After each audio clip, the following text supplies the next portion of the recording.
Hey, it's No Glasses Nick here from the editing room, which is my bed. I just wanted to give some context on the interview. If you haven't watched the video on my main channel, you really should. I think it's a fun time. But if you want to get the full interview, it's right after this. I just want to say that about a third of people who watch the videos on this channel are not even subscribed. So you should hit the subscribe button. I'm trying to hit 100,000 before the end of the year, and we're well on our way. Join the gang. A lot more videos are coming soon. Second of all, I just want to talk about leading up to this interview, what happened. In my head, I wanted something that was more of like a Nick Foster interview like I had. But one, I was very tired that day, very low energy from getting ready to move. Nino told me that we were going to do the interview at 6. Hold on, let me check the receipts for the specific times. Okay, I'm going to take screenshots and put them in the video. At 2:39 that day, I asked if he wanted to do an interview for the channel. He said we could do it around 7:30 Eastern. That was 6:30 my time. So 6:11 rolls around, and I was like, oh, I only have 20 minutes. I was about to take a shower. I said, I'm in a shower right now and set up. Shouldn't take too long. Then at 6:27, 3 minutes before the interview was supposed to start, he said, okay, that's fine. I'm heading home now. So I was like, okay, he must be a couple minutes from home. He'll jump on the call, whatever. Then at 6:44, which is 14 minutes after the interview was supposed to start, I said, cool, I'm ready when you are. 4 minutes later at 6:48, he said, bet, give me like 15, gotta shower. And I'm not usually a huge stickler for time. I was pretty tired anyways, but I was like just hanging out. I said, cool, no problem, take your time. At this point, I was actually pretty nervous. I thought that, I don't know, there was something about the fact that I wasn't on a live stream and the fact that I was pretty tired.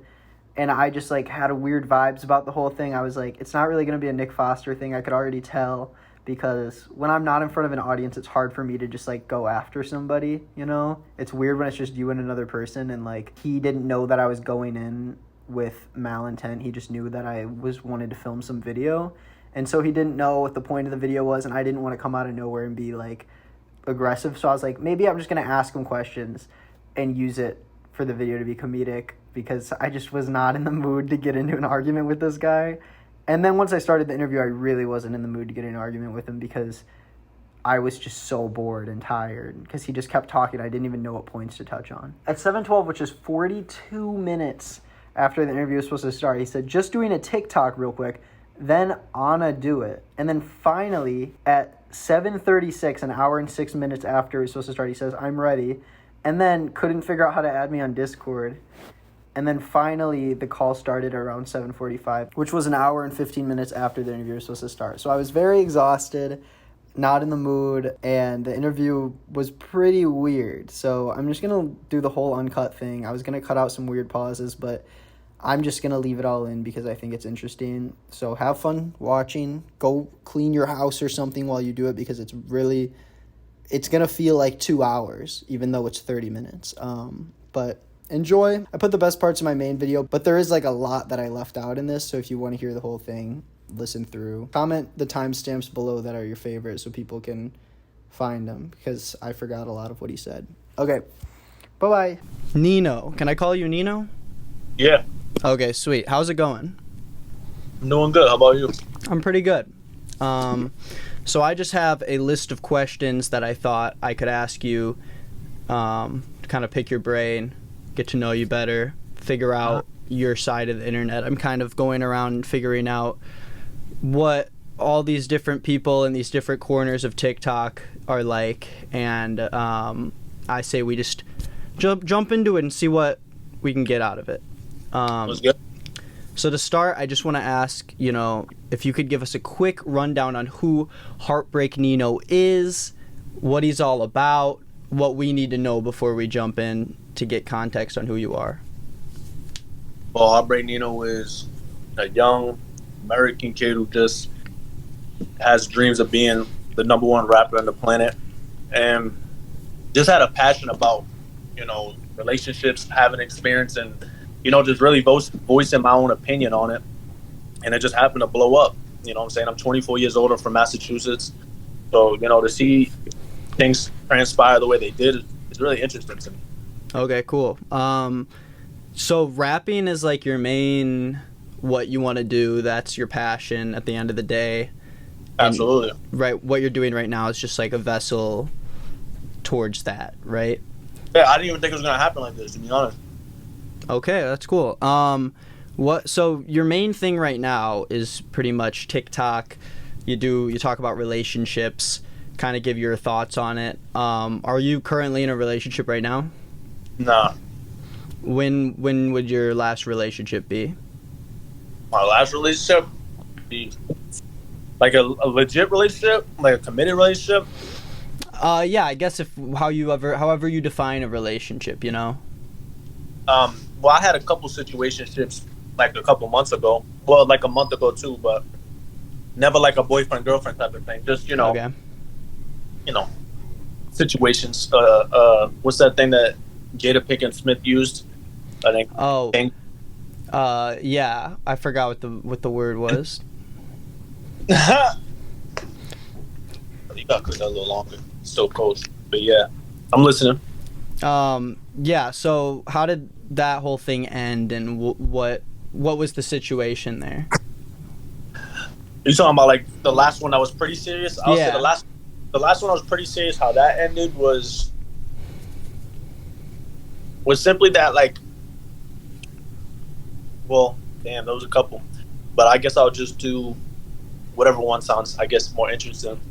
One of them, the last situation I had that was pretty serious. The reason why I ended is simply because, I've realized in my life that every single time I try to initiate a relationship, it never works out. And I've done it probably like 3 times in my life. The reason why I don't do it, and that's perfect. And then this time, I was like, okay, maybe I should do it again because, saying she thinks I'm just banging other girls and stuff. So I'm like, nah, like I'm serious. You feel me? And so this time I did it, and she was telling me like, oh, I'm not trying to, I'm still stuck on my ex or whatever and stuff like that. And so, I'm still stuck on my ex or whatever like that. So, I just basically was just like, all right, whatever, it's cool. And then she kept blowing me up after, like, consistently, like, saying, yo, I'm sorry, saying all this weird stuff it seemed like condescending in a way. And so then I was like, I literally at the end just told her, like, yo, like, you're not even that cute, just leave me alone. And then after that, she just deleted me and blocked me on everything. And now we're here. So what is your current, right now, as a single dude on the prowl looking for ladies, what's your strategy now? Or do you just wait? Are you just waiting for someone to come by because you're not gonna seek them out, or do you go to clubs and meet people, or It's 2021. You don't go to clubs no more. Oh, there's no clubs. Okay. So for any people out there, maybe the Gen Zs, the millennials out there, single people looking for love, is it what are we doing now? Is it all online? Well, my first thing to tell them is don't look for love. Let love come to you. Because when you go out looking for love, you're gonna end up hurt. You know what I'm saying? So don't do that. Like, just go out there, just have an open mind. Number one, vet any girl or guy. If you're dating someone, vet them. Don't just fully commit all the way to them, because that's how you can end up hurting today's society and the dating market right now. And I would tell them, like, the best way to do it is, dating apps, online, but my advice to guys, though, would be don't even worry about trying to look for girls. Worry about focusing on your purpose in life and building yourself, because once you do that as a man, the women will come to you. Okay. So one thing that I've always wondered out there is in the, alpha lifestyle of TikTok. I never said I was alpha male on the thing, which is funny that people say it. I think you use like the hashtag alpha though in your TikToks, right? Nah, I don't. So people all the people who are like talking about me and stuff, they're the ones who said alpha male, and like I never said alpha male. Only thing I did tag is red pill, but I never put alpha male. Well, that was my specific question was, no way, it does say right here on your TikTok. It says the first TikTok you ever posted, hashtag alpha. All right, I don't know. But I never said it in like the video that blew up. So. Oh, you're talking about your yeah, your little thing you got into. Yeah. Which was this video. Why is it even beautiful women are single today? I'll tell you the truth. Is that the one? Yeah, that's the one I'm talking about. So my question originally was, what what is the red pill lifestyle? What does that mean? I know the term came from The Matrix, but I haven't seen it yet, so I don't know what there is to know about that. Well, the red pill is like I don't want to consider myself as like a fully like just a red pill guy full blown, because at the end of the day, like that's not my goal is to be like a dating coach. That was just like a guy. I'm just a guy who had experience and knows knowledge from the experience, and just like I can relate to a lot of the things that the red pill people say, but there's some things in there that I don't agree with. But I would say that the red pill is basically just being aware of female nature, like of, like I feel like a lot of guys out there, the average man doesn't have a lot of relationship experience. The average man doesn't even have a lot of girls that he had, sexual intercourse with. So he don't really know about women like that, especially beautiful women. So you got to understand that these women have a lot of options. So I would say that the red pill is basically just being aware of what's really going on in the dating world, instead of just living in this fantasy of what you think most girls are. And I'm not going to say every girl is bad or anything like that. That's good.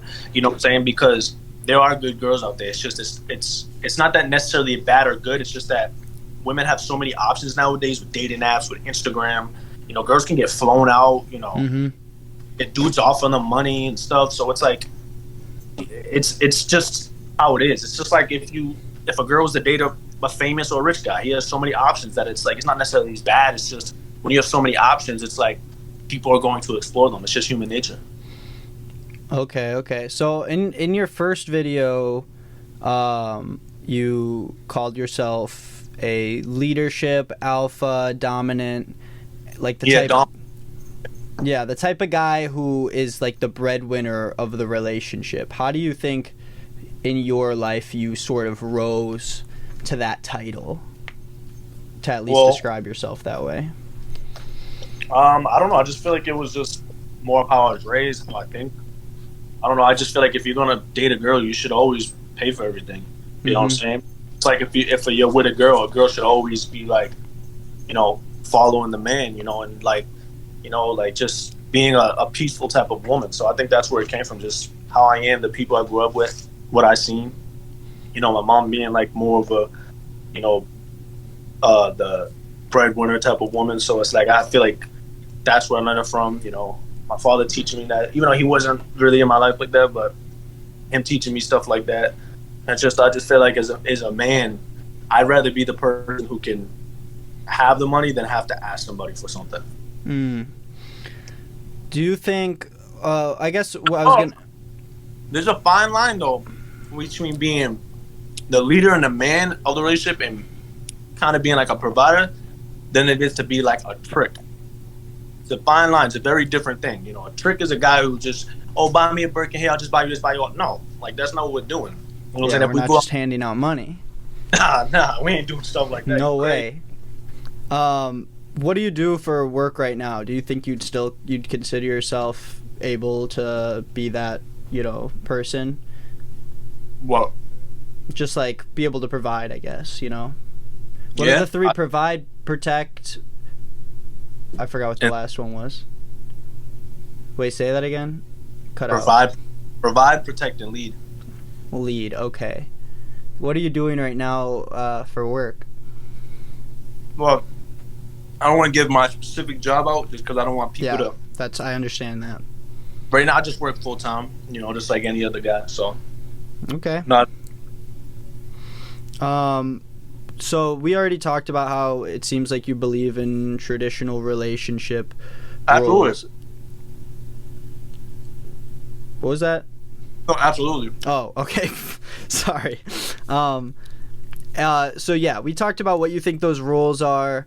Why do you think, besides, like the way you grew up, the way, society, I guess, has taught us to have those roles of a man leading a woman and the woman, cooking and cleaning and the man going to work. What do you think, like, the pure reasoning boiled down is why the man should be, in a more dominant position? Because I feel like as a man, I feel like naturally a man is built to do certain things that I feel like necessarily women are not. Not saying women can't do it, but I just feel like, you know, I feel like women naturally are always gonna want to go to a guy that they look up to. Like, if a girl is with a guy that she feels like he's not self-sufficient, I feel like eventually she's just gonna lose respect for him. And I've seen it many times. Okay. Just like, I'll give you an example.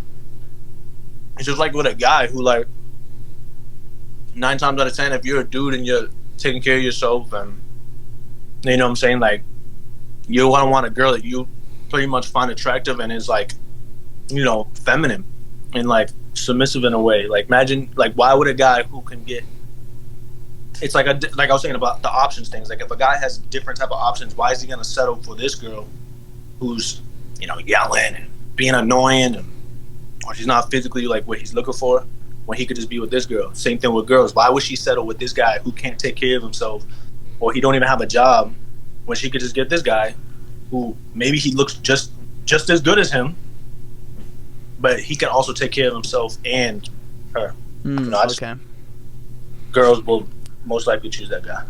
And if they're exactly the same. Exactly the same. Everything's the same. It's just the simple part is, like, I think ambition is just a very important trait that every man should be using. You know what I'm saying? But you don't think there's, like, you know, an area where a man can be ambitious but still have, you know, an equal parts in a relationship where, you know, they're both making money, they're both, you know, working? No, of course. I think that, like, I never said anything about a woman not making money. I'm just saying that, like, that's not, like, I feel like most guys are looking for. Like, most guys who are doing their own thing, they're not going to be like, yo, I need a girl who got money. No guy thinks that. Like, no, never. So most guys always think, oh, I want a girl who looks good. Someone who's like a queen, someone who could treat me like a king. You know, just a peaceful relationship. I think that's what most guys look for. No, most guys don't sit here and be like, yeah, bro, let me get a girl with some money. The only guys who think like that are guys who are bums. But, like, you think women should, when they're looking for a guy...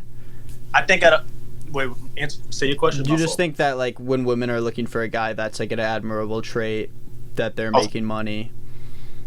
Instinctive. It's instinctive to women. Like, at the end of the day, because you got to think about it.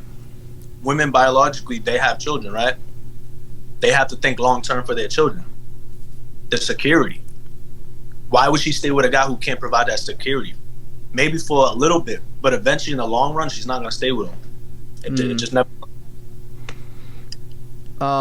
Do you think that, like, women who feel like they're not fit to be traditionally feminine should try to fit that role, or do you think that naturally all women will fall into that role over time? I think that if a woman, first you have to ask yourself, what made you feel that way? Like, why do you feel like, were you influenced to act a certain way? It's also about nurture versus nature. Like, how were they raised? What kind of mother did they have? Did they have a father in the house that was like more of a man? Or did they have no father in the house and it was just their mom, you know what I'm saying, who had to run everything? So they kind of seemed like her mom was more in a masculine energy because she might have been a single mother and had to take care of all these kids, which she has to be, you know what I'm saying? So that's a very big part, you know what I'm saying?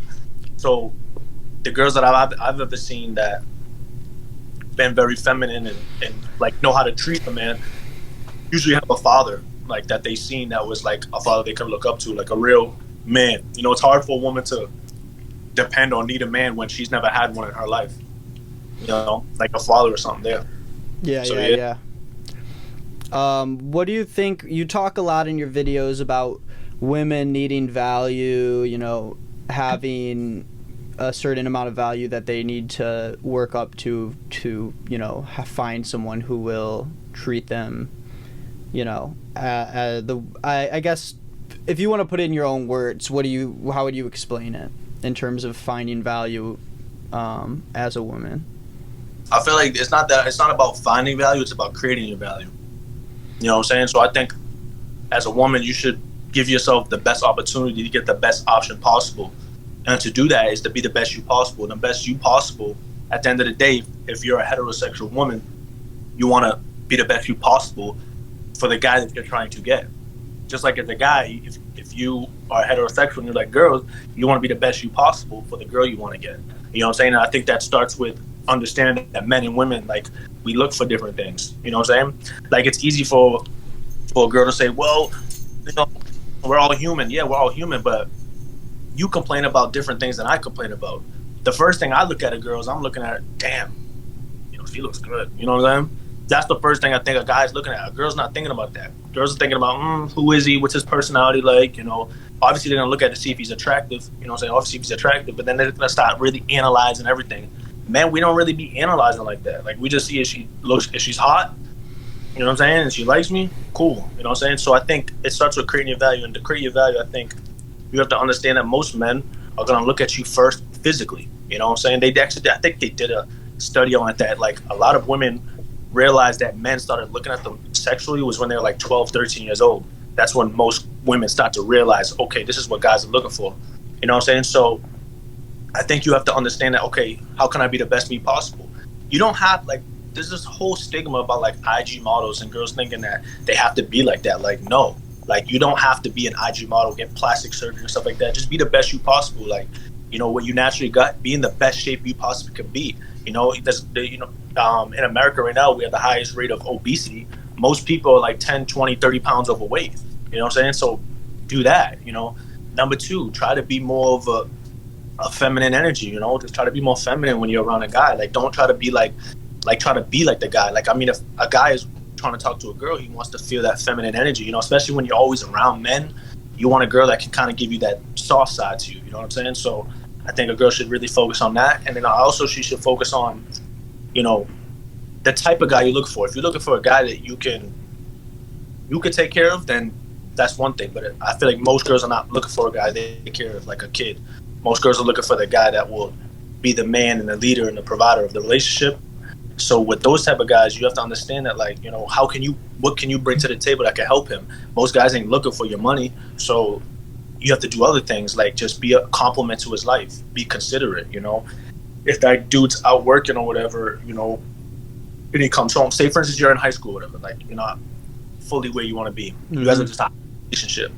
You know, why don't you, when you're with him, you know, be like, babe, you want something to eat, or I'll cook you up something, or, you know, fold his clothes or some shit. I don't freaking know. Do something that would, like, if he's, every time you guys go out, you know, he's paying for you and doing you right. You don't even have to spend $1. I think it's just a give and take type of thing. You know what I'm saying? Yeah. Going back to something you said about, you know, being heterosexual and a male and female, how do you think that relationships compare in terms of that relationship happening in homosexual relationships between women or men, if that traditional role isn't there in your view? Funny, because even what I noticed, even in homosexual relationships where it's a guy and a guy or girl and girl, there's still always a more dominant and a more feminine, more submissive dynamic in a relationship, always. Even when you see, like, two girls that are lesbian, even if you see two guys that are homosexual, there's still, like, a more of a dominant leader, provider type of person, and more of the feminine, submissive one, even in those type of relationships. So it still goes the same way. Do you think that in, like, a heterosexual relationship, there is space for a woman to be a more dominant person and a male to be, you know, more submissive? Do you think that instead of it being male and female, you just think that a relationship needs that whether we like it or not, the relationship is always going to have that, because every human being has certain personality traits.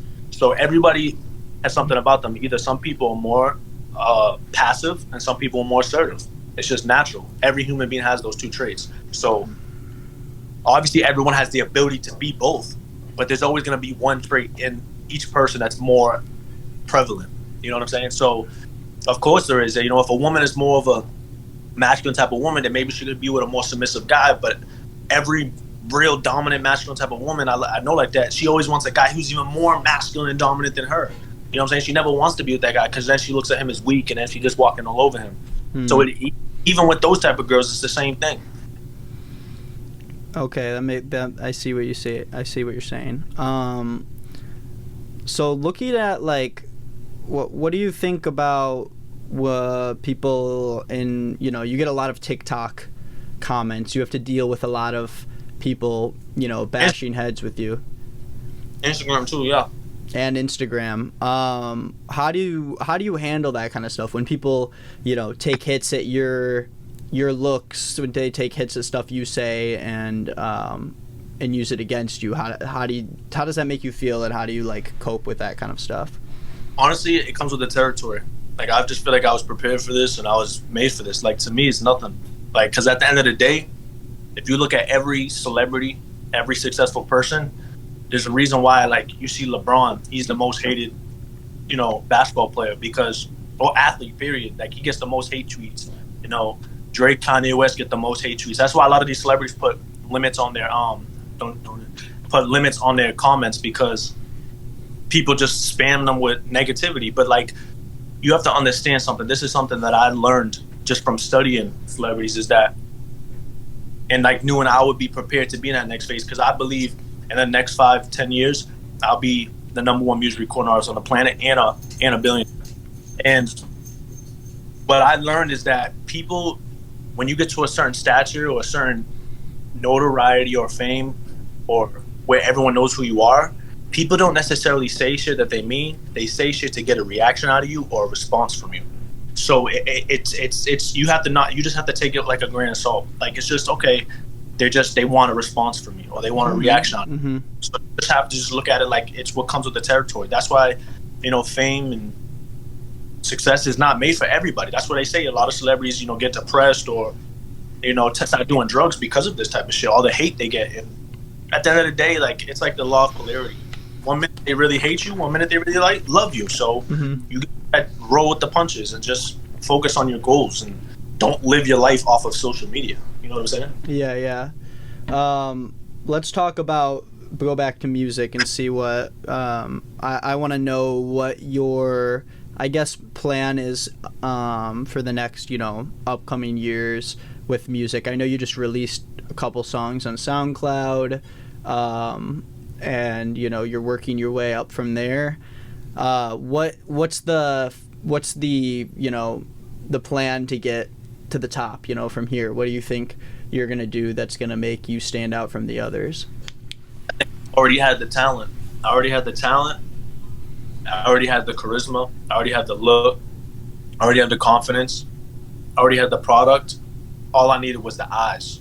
Because I think what really separates me from other artists is not necessarily that I'm the most talented, but it's because of my mind and my work ethic. You know, at the end of the day, like, this universe is a reflection of what you think about. So it's like, you have to be very careful about what you think about and what you say. Because at the end of the day, it's not about, you know, you can't try to figure out how you're going to get to the top. You just have to visualize it and attract it to you. Like I manifested all this. I was literally talking to my cousin about this like 2 weeks ago, about when I had like 100 followers, like a week and a half ago. And I was like, yo, I'm gonna do TikToks, and I just started doing them, and they just kept rising and rising and rising, and then randomly, like, just random video just happened to blow up. Like, and I was telling them, like, I didn't plan to do it like this. I planned to, like, you know, I plan to make music, do my TikToks to a point where I gained like a big fan base, and then I was just gonna start promoting my music. But this happened out of nowhere, a lot faster than what I expected, and yeah, and it's like very blessed, and I give God all the glory and credit. Who are some of your inspirations right now when it comes to music? Pretty simple: Drake, Bad Bunny, Post Malone, The Weeknd, J Balvin, Maluma. Yeah. Nice. And do you produce on your own right now, or have you just been rapping over some stuff that you find, you know, buy beats online, find producers? Yeah, other producers. Yeah, I don't produce. I just record, mix, and master, and write. Okay, cool. I'm trying to see if I have anything else I can think of, but yeah, I don't know. I think I guess I would say, you know, in the long run, you wanna, you know, top of the charts, billionaire. What are you gonna do once you're up there? What's your plan to, you know, change the world? Heartbreaknino, top of the world. What's the floor plan from there? The floor plan from there is to own a lot of real estate, and then eventually move into doing movies, and really just kind of like in between movies, like acting. Once I retire as the #1 selling music recording artist of all time, my goal is to start doing acting and just be a full-time parent for my future kids. And what? You know, my whole 20s, I grinded, got to where I wanted to be in life, and now my 30s and 40s, you know, I just being a father and being an actor and a businessman. What are there any actors that you specifically look up to or movies that made you want to get into acting? I think there's a lot of actors I like, but I just feel like it's not like with music. Like music, I know exactly the type of people that like I wanted to emulate and, you know, become my own from. But in acting, I feel like when I come, it's just gonna be a whole different vibe, because I feel like there's nobody like me, you know, like, and that's not to be arrogant, but what I mean, like I don't see any mixed race like actors that are like #1 like that I can be, you know, relate to, like the way they act and talk and move and stuff. Like I can look at Drake or Bad Bunny and be like, oh, that's like me, you know. So I feel like I haven't seen that. But if I had to just talk about just pure skills, I would say Leonardo DiCaprio, Will Smith, what's his name? Matthew McConaughey. He's a really good actor. Yeah, he's great. I just love his acting. He, like Interstellar, he made me cry. I would say that because there's a couple of them I like. Ben Affleck, obviously a local. Yeah. Matt Damon, Mark Wahlberg, Will Smith. I said that already. Denzel Washington. You know. Yeah, those type of actors. You know, like that's real good. like actors who could do really good drama. Yeah, that's great. Well, hey, thanks for talking. Let the people know if you want to plug anything. Feel free to do so. You know, SoundCloud, heartbreaknino, all capital, just no spaces, just heartbreaknino, all straight across. Awesome. Thanks so much for talking. Appreciate your time. And I wish you nothing but blessings, and I hope that you continue to go up, and God bless you, man. Thank you, dude. Thanks for talking. See ya. See. Oh, I cut him off on accident. That was interesting. What the frick just happened?